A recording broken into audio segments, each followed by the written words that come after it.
Гэты гук прыкмета прагрэсіўнага падыходу да нарыхтоўкі кармоў. Вось так выглядае працэс плюшчэння зерня. Простымі словамі, вільготнае збожжа прапускаецца праз адмысловыя вальцы, здрабняецца і кансервуецца ў герметычных рукавах. Тэхналогія дазваляе адпраўляць колас на перапрацоўку яшчэ ў фазе васкавой спеласці. Па такой схеме ў гаспадарцы аграфірма імя Лебедзева працуюць ужо другі год. Вопыт мінулага сезона паказаў, эканомія на сушцы велізарная, а пажыўнасць такіх кармоў для жывёлагадоўлі выключная.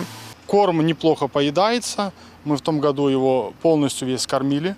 Значит, переходящим на этот год показал нормальный технологический привес. В принципе, используем обязательно консервант биологический и химический. Все в зависимости от влажности зерна. Плещение зерна еще помогает справиться с такой проблемой, как переувлажненное зерно. В этом году за обилие осадков, да, зерно немножко есть с повышенной влажностью. И чтобы избежать дополнительных затрат на осушку его, да, на сортировку хранения, мы используем технологию плещения.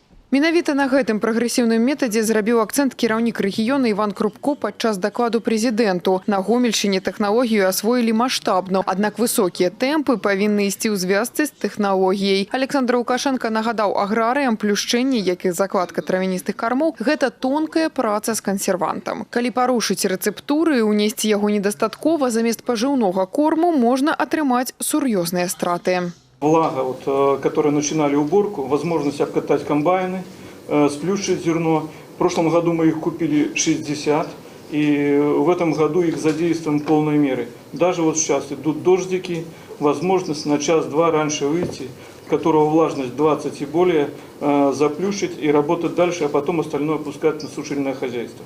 Каб мінімізаваць рызыкі і сабраць усё да апошняга зерня, ў рэгіёне мабілізавалі ўсе тэхнічныя рэсурсы. Сёння на палях Гомельшчыны працуе звыш 900 камбайнаў. Паралельна ў страі больш за 190 зернесушыльных комплексаў. Яны гатовыя працаваць і дапрацоўваць ураджай у любы час. Пры гэтым прэзідэнт дакладна пазначыў галоўныя ўмовы для поспеху ўсёй кампаніі. Гэта гатоўнасць тэхнікі і жалезная дысцыпліна кадраў. Менавіта чалавечы фактар на зямлі вырашае ўсё. На данный момент в Ветровском районе полностью закрепленность механизаторов равна 100%. Также все зерноуборочные комбайны, зерносушильные комплексы находятся в 100% готовности. Я хочу сказать, что Ветровский район подошел с особым контролем и с особой любовью к данной паре года.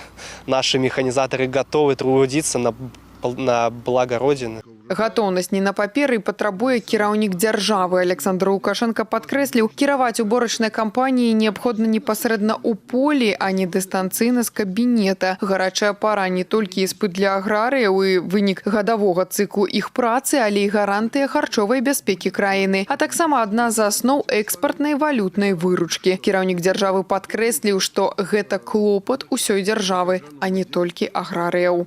Будем с хлебом, будем жить.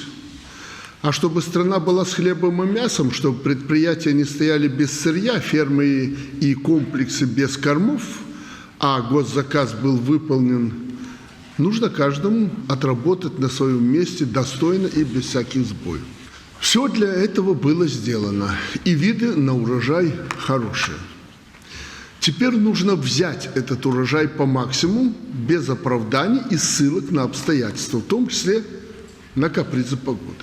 Першыя вынікі жніва паказваюць, рэгіён упэўнена ўключыўся ў працу. Больш за тое, сёлета аграрыі працуюць якасна лепш, чым у мінулым годзе. І гэта прамая ацэнка кіраўніка дзяржавы. Аднак заспакойвацца рана. Прэзідэнт бачыць сітуацыю на перспектыву і дакладна разумее, з якімі выклікамі яшчэ давядзецца сутыкнуцца ў палях. Менавіта таму гарачая тэма ўборачнай застаецца на яго асабістым і самым жорсткім кантролі. Тацяна Піменёнкава, Владзіслаў Казулаў, тэлерадыёкампанія «Гомель».